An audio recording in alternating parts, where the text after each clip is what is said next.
Hello, beautiful people. Today we are going to be talking about the painful inevitability of returning to the world after a good book. Even saying it hurts. So I actually came up with the concept for this video a while back. It just crossed my mind because this is something I experience after every good read. Usually when I come up with ideas, I tend to wait for a time or opportunity when I generally am experiencing them or feel very passionate about them to speak on them. That way it's all the more fresh. So that being said, I'm currently reading the Powerless series. I actually mentioned this in my last vlog. I'm not even done with it yet, you guys. I read these 3 books. I'm gonna start this one today, which is the final book in the series aside from the novella, which I also still gotta grab, and then I'll conclude the series. But that being said, I'm enjoying it so much, and the realization is finally starting to set in that I'm almost done. I'm almost finished with this series that I've dedicated this whole month to in terms of investment into these worlds and these characters. And I feel as though this is a interesting topic to discuss because it is one very few can relate to. My fellow readers get it. Those that don't tend to think we a little crazy, but y'all get it, because you really do just that. You invest your thoughts and your emotions and your hopes and your dreams in these characters, and you get attached to them, and to let them go, there's just something about knowing their story ends whilst yours continues to go on, and you're constantly looking back for more, but that's it, you know, nothing lasts forever. And it is the most bittersweet, niche feeling, and I kind of just wanted to make a video surrounding it and touching on it because seldomly is it acknowledged and discussed. So that's what we're doing today. We're gonna talk about it. I wrote something in my journal today that I thought I'd share, and it just says, despite the books I read predominantly being fictional, it is some of the realest love I have ever bared witness to. I am mourning a series I've yet to finish, and though it is not perfect, it is flawed in the beautiful way that people are. Rarely does this happen. Do I write something and feel dissatisfied as if there's still more to say? Usually when I write it, I let it out, I move on, but I feel like there's still so much to speak on when it comes to that. Because when we say goodbye to these books, all of these books, we're saying goodbye to a place we often get to escape to flee the world's responsibilities, like taxes and inflation, like the list literally goes on.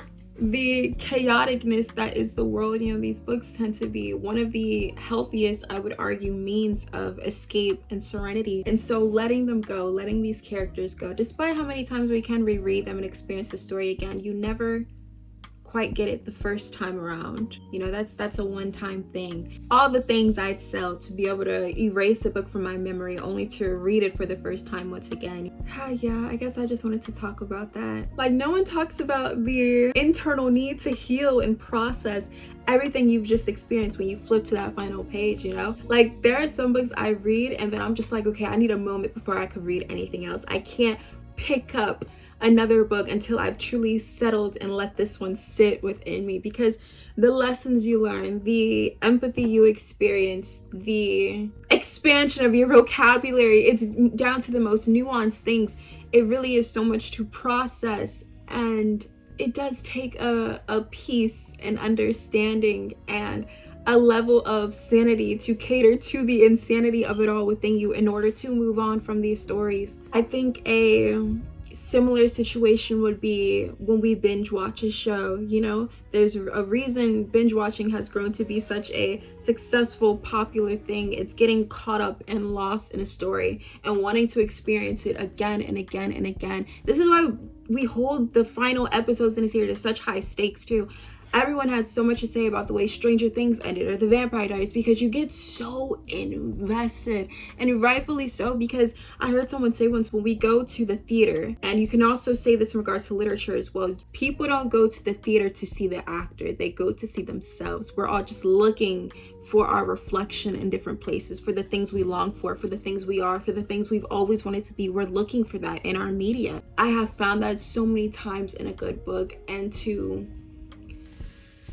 let it go it's like letting a piece of you go to what you were during the time in which you were reading it. And it is truly an experience, a very unique one, and it adds to the human experience of this thing we call life all the all the merrier, I guess you could say. Keeps things interesting.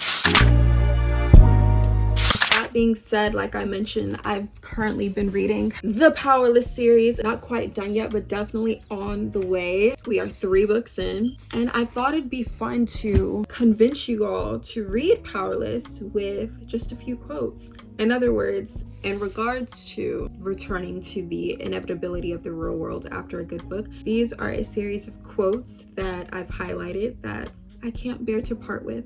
At least not quite yet. I think of them often. I'm gonna start with the first book, some things I highlighted in here. I don't highlight all of my books, but I highlight many of them, I will say. And usually when I highlight something, it's for a series of different reasons. Either it's something that I thought was beautifully written, something I found thought-provoking, it just made me ponder or wonder, like, how would I answer this question? It literally goes on. Anything that stands out to me, I'll usually highlight if it's a detail in the story I think will be significant later on. I said in my last video as well, Lauren Roberts is such a great writer, and I think she is a prime example of people who are born to write as opposed to those that just want to for fun, you know? Is the series perfect? Absolutely not. But name one person that is. You know, I don't think there's any book I've read that has been flawless, and I think the series is beautifully flawed in the same way that people are, that our friends are, that our relatives are. So it is refreshing. I will say it is exactly what I needed at this time. Oh, and just for context, for those who haven't read the series, I'll just give you a quick summary what it's about. There is a land called the King of Ilya, and basically in this world there are elites and there are ordinaries. Elites have superpowers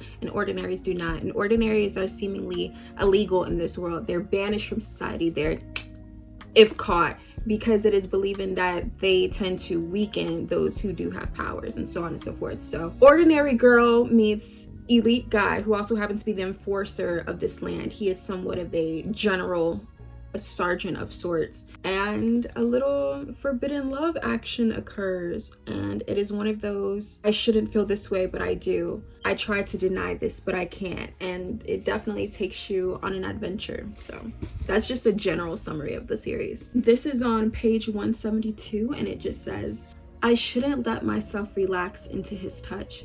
Shouldn't let the tension ease from my body when he holds me, but I can do nothing to stop it. Utterly and completely powerless. I feel like seldomly do you see in movies and film and literature people incorporate the title of the book or movie into the actual work itself, and it flows rather seamlessly in a way that isn't cheesy. And this book does it a few times and it works, and that's what I really appreciate about it. Other books in the series where you see the title incorporated into the story, like the quote I just stated, and it works. It works. If anything, it adds to it, which it should. Okay, so for this next quote, the female main character, Peyton, she asks Kai, the male love interest, what his favorite color is. Here's what he had to say. I never thought about what my favorite color was before. It never seemed important. Not until I looked into a pair of ocean blue eyes and realized that perhaps drowning was a beautiful thing. Not until I looked into a pair of fiery blue eyes and realized that perhaps burning was a painless thing. Not until I looked into a pair of sky blue eyes and realized that perhaps falling was a peaceful thing. I never thought about what my favorite color was before because I hadn't seen one that was worthy of the title. Until now, that is. Blue, I say. Page 246. The book is also in dual pove, so we get some chapters in Kai's perspective and some in Peyton's as well. I wanted to specify that. This quote is in Kai's perspective, and it says, but if I must endure the consequences that feeling something for her brings, then so does she. It's like a tangible tether between us, this consuming connection. I will her to meet my eyes, and when they do, sparks, electricity. Everything beautiful, everything bold, everything breathtaking, that is what I feel in her gaze. That, and terrified. Terrified of what she is doing to me. She is a vision, a nightmare, a dream, a grim reaper clad in black come to steal my soul and my heart. I've never seen something so beautiful, so bold, so blatantly wrong for me. She is a devil, she is a deity, she is a man's downfall in human form. She is my downfall. Then her eyes drift to Kit. The connection snaps. And I'm left feeling empty besides the jealousy growing inside me. Why did I ever think I could have her? Ever think she would have me? Because beasts don't get the beauty. Ugh! That's page 406 and 407. This last quote falls on page 413 and it ends on 414. and it just says, I've never been looked at like it's a privilege to be in my presence, an honor to hold my gaze, a gift to get a glimpse of me. Not until I met him. Now, I didn't highlight too much in Powerful, the novella in the Powerless series, the first novella, I guess you could say. Personally, wasn't my favorite compared to the other books. It was rather, yeah, I guess that's a video for a different time. It just felt rather fast paced, which not really my forte, but if you know why, you know why. They only had so much time to work with what they got with this one. But this is a quote that I highlighted in here on page 151, and it says, if darkness is the absence of light, then that is what I am when she is not around. And I wonder how I've stumbled this long without her to guide me. That is so pretty. That was such a pretty line to pull. And this story follows two different characters. That was in the male's perspective. And the way he perceives her is so bright. Quite literally bright. Now, we're moving on to Reckless. This is the book I just finished literally last night, and we get a very profound love confession in here, and I highlighted many things, probably more than I'd highlighted in the other ones. Though I'm still deciding in my head if I like this or the first book, Powerless, more. There's so many beautiful quotes in here that I simply could not resist highlighting, so let's get to them. Page 113. This is Kai's perspective, and it says, if shadows are her friend, then the moon may be her accomplice, with its silver rays streaming through her blood to stain the hair that masks her in moonlight. Like, how does a mind even curate a sentence so beautiful, so beautifully written? I feel anything but ordinary with the prince on his knees before me. Oh my gosh, page 128. Like, on his knees before her. Love that for her. She's alluring in the way that most deadly things are. It's captivating. Page 170. At my weakness, I wish for him. And at my strongest, I wish I could say it wasn't the same. He rests his head on mine, gentle and grounding. I hate that he feels like that. Feels like comfort incarnate. Can we pretend that it's okay not to hate each other in these moments? I ask quietly, if only to ease my conscience. He sounds as though he might have laughed if he wasn't so exhausted. Yes, pretend. Pretend! I wish everyone could have someone to pretend with. Yeah, if you read the book, you get it. He loves her like she is his religion. I think that is like one of the best ways I can verbally express what their love looks like. And what made me think of it is this quote on 190, and it just says, maybe that is what this kiss is, repentance. I've never heard a kiss be described that way before, and yet it works here. It certainly works here, and it pulls out the heartstrings, and it also makes the mind ponder. This is a fun one, page 235. Jealousy looks good on you, Gray. I'm not jealous. Then you just look good. Oh my gosh, I'm over here giggling, kicking my feet, see? Yo. I think I'm gonna do one more quote, and I already know what it is. Oh wait, no, I found another good one. Okay, this, and then I'm gonna get to the last quote I wanna share with you all. Page 256. No, I won't give you the satisfaction of making me laugh. But then, you'd be depriving me of the sound. The lack of her laugh is a deprivation to his soul. Like, are you kidding me? So this isn't a spoiler, at least I don't think so, but both of these characters have hurt each other in very significant ways. They've taken something from the other that cannot be returned. And so this is what Kai has to say about it, about them and where they stand from here. Call us even. Call me crazy, I don't care, just call me yours.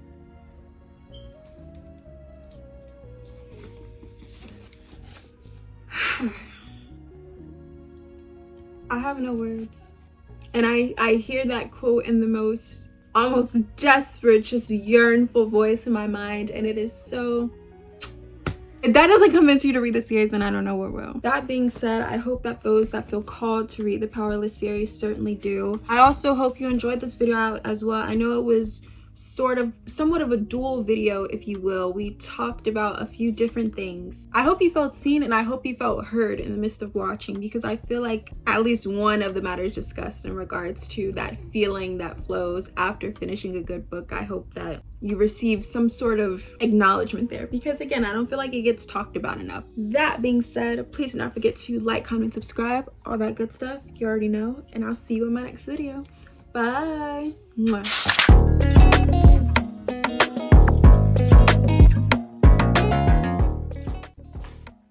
Oh, hey, I didn't see you there.